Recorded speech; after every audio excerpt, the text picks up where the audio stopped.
تو بہت ہی قلبی اطمینان حاصل ہوتا ہے اور انسان خطا اور گناہوں سے بچتا ہے۔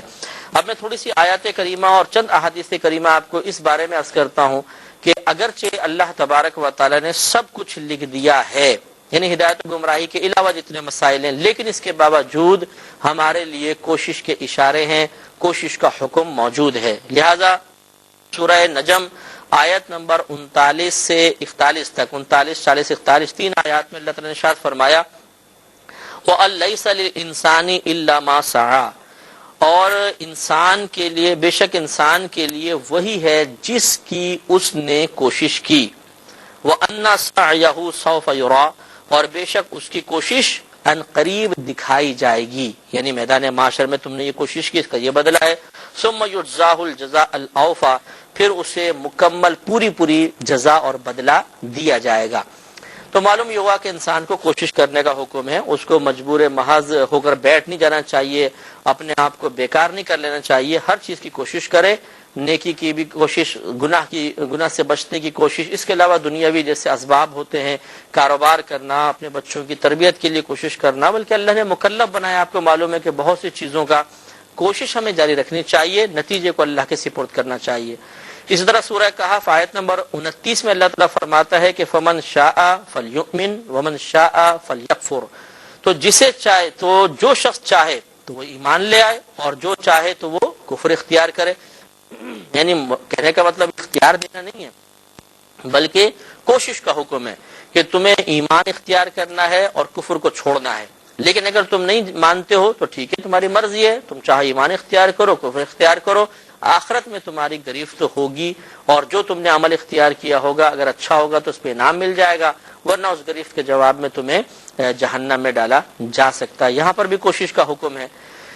ایک حدیث اس کے بارے میں سماعت فرمائی، ابن ماجہ کی حدیث ہے، 2133 نمبر یہ حدیث پاک ہے۔ حمید ساعدی رضی اللہ تعالیٰ عنہ کہتے ہیں کہ قال رسول اللہ صلی اللہ علیہ وسلم اجملوا فی طلب الدنیا، کہ تم دنیا کو طلب کرنے میں احسن طریقہ اختیار کرو، اچھا طریقہ اختیار کرو، فإن كل ميسر لما خلق له، کیونکہ ہر شخص کے لیے وہی کام آسان کر دیا جاتا ہے جس کے لیے اسے پیدا کیا گیا ہے۔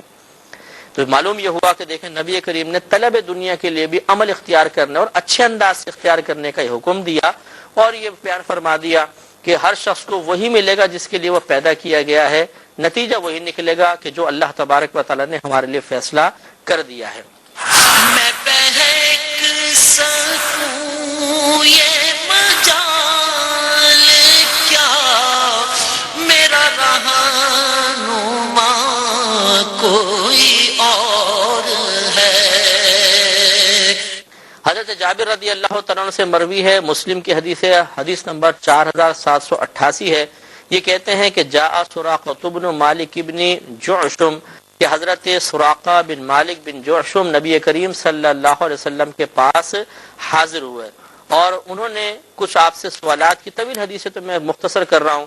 تو انہوں نے یہ پوچھا کہ یا رسول اللہ صلی اللہ علیہ وسلم، جب قلم سب کچھ لکھ چکے ہیں تو کیا، پہلے ہی پوچھا کہ قلم سب کچھ لکھ چکے ہیں یا ہم بالکل جدید کوئی نیک عمل کرتے ہیں؟ تو نبی کریم صلی اللہ علیہ وسلم نے ارشاد فرمایا کہ لا بل فیما جفت بہ الاقلام وجرت بہ المقادیر، سرکار نے فرمایا کہ نہیں، قلم قدرت سب کچھ لکھ کر خشک ہو چکا ہے اور تقدیریں جاری ہو چکی ہیں۔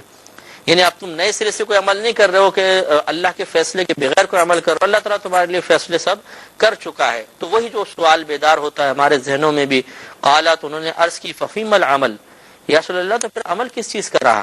جب سب اللہ نے فیصلہ کر دیا تو پھر ہم عمل کیوں کریں؟ تو نبی کریم صلی اللہ علیہ وسلم نے فرمایا فقال اعملوا فکل میسر، سرکار نے فرمایا تم عمل کرو، ہر شخص کو آسانی دی گئی ہے۔ مراد کہنے کا یہ ہے کہ تم عمل کرو۔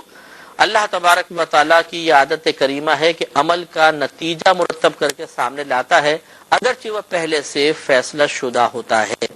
لیکن آپ یہ غور و تفکر فرمائیں گے، حضرت سفیان ثوری رحمۃ اللہ علیہ کا یہ بڑا پیارا فرمان عالی شان ہے، وہ کہتے ہیں کہ اگر رزق عقل سے حاصل ہوتا تو دنیا کے سارے بے وقوف بھوکے مر جاتے، اور یقینی سی بات ہے کہ عقل مند حضرات جو ہیں وہ نہیں چاہیں گے کہ کوئی اور ہم سے آگے بڑھے، تو ساری دولت اپنے پاس جمع کر لیتے، لیکن آپ دیکھتے ہیں کہ عقل مند بھی بہت اوپر سے ایک دم نیچے آ جاتا ہے.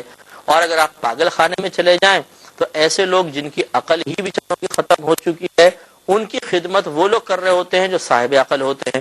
یعنی اللہ تبارک و تعالیٰ کا فیصلہ دیکھیے کہ پاگل کی خدمت عقل مند انسان کر رہا ہوتا ہے. تو یہ اللہ کی تقسیم ہے. اگر سب چیزیں اپنی کوشش اور عقل سے ہی حاصل ہوتی تو پھر سب لوگ جو عقل مند تھے وہ دنیا بھر کے بے وقوفوں سے سب کچھ چھین کے اپنے بعد جمع کر لیتے. لیکن ایسا نہیں ہے. بے وقوف بھی گزارا کر رہا ہے اور بعض اوقات بے وقوف عقل مندوں سے زیادہ گزارا کرتا ہے کہ عقل مند کی تدبیر رائگاں چلی جاتی ہے, اس کو ٹھوکر لگ جاتی ہے, اور بے وقوفی کے اندر ایک عمل کرتا ہے لیکن اس کو بینیفٹس حاصل ہو جاتے ہیں جس سے اشارہ مل جاتا ہے, بلکہ یقین حاصل ہوتا ہے کہ ہاں اللہ تبارک و تعالیٰ کا فیصلہ کار فرما ہے کہ اس کی عقل کے باوجود اس کی کوشش رائگاں گئی اور اس کی بے وقوفی کے باوجود اس کے عمل سے اس کو فائدہ حاصل ہو گیا. تو اصل چیز عمل نہیں ہے, حقیقتاً اصل چیز اللہ تبارک و تعالیٰ کا فیصلہ ہے. اب ایک مزید سوال بیدار ہوتا ہے کہ جو اللہ تبارک و تعالیٰ نے لوح محفوظ پر لکھوا دیا کیا اس میں کوئی تبدیلی ممکن ہے؟ جیسے کہ حدیث وغیرہ کے اندر ہے, میں پڑھ کے آپ عرض کروں گا کہ دعا تقدیر کو بدل دیتی ہے, یا ہمارے یہاں مقول و مشہور ہے کہ تدبیر تقدیر کو بدل دیتی ہے. اسی طریقے سے حضرت غوث پاک رضی اللہ تعالی عنہ کی طرف حضرت شیخ عبد القادر جیلانی رحمۃ اللہ علیہ کی طرف منسوب کیا جاتا ہے کہ آپ یہ فرماتے ہیں کہ میں لوح محفوظ کے لکھے ہوئے کو بدل دیا کرتا ہوں. تو کیا واقعی لوح محفوظ میں تبدیلی ہو سکتی ہے؟ تو اس کا جواب یہ ہے کہ جو اللہ تبارک و تعالی نے لوح محفوظ پر لکھوا دیا اس میں بالکل تبدیلی نہیں ہو سکتی ہے. اس لیے کہ آپ کو بارہا ہم نے بتایا کہ اللہ تبارک و تعالی نے جو کچھ ہمارے لیے فیصلے فرمائے وہ وہاں پر لکھے. اگر اس میں تبدیلی ہوگی تو پھر اللہ تبارک و تعالی کا ایک تو بعض صورتوں میں جاہل ہونا لازم آئے گا, معاذ اللہ ثم معاذ اللہ, جہالت کی نسبت اللہ کی طرف ہو جائے گی. یہ ہدایت گمراہی کے مسائل ہیں. مثلا ایک آدمی کے لیے لکھوایا وہ جہنمی ہے اور وہ جنتی ہو گیا, تو اس کا مطلب ہے اللہ کو پتہ ہی نہیں تھا, یہ غلط ہوگا. اور جو کثیر چیزیں جو مطلب آیات اور احادیث ہم نے بیان کی وہ ظاہر کرتی ہیں کہ لوح محفوظ میں جو کچھ لکھوا دیا گیا وہ ثابت شدہ ہے, وہ کبھی بدلے گا نہیں, اس میں نہ کمی ہوگی نہ زیادتی. جیسے کہ آپ کو ایک حدیث سنائی تھی, دوبارہ عرض کر دیتا ہوں. مسلم کی حدیث ہے, حدیث نمبر 4782 کہ حضرت حذیفہ بن اسید رضی اللہ تعالی عنہ کہتے ہیں کہ نبی علیہ صلی اللہ علیہ وسلم کہ یہ بات نبی کریم صلی اللہ علیہ وسلم کے ذریعے ہم تک پہنچی ہے کہ قال, آپ نے فرمایا, يدخل الملك على النطفة بعدما تستقر في الرحم 40 أو 45 ليلة, کہ ایک فرشتہ ماں کے رحم میں آتا ہے اس نطفے کے پاس جو ماں کے رحم میں ہے. جب وہ نطفہ ماں کے رحم میں قرار پکڑ چکا ہوتا ہے 40 یا 40 راتیں یا 50 راتیں وہ قرار پکڑ چکا ہوتا ہے. یہ ایک روایت میں, اور آپ کو 4 مہینے کی روایت بھی بیان کی تھی.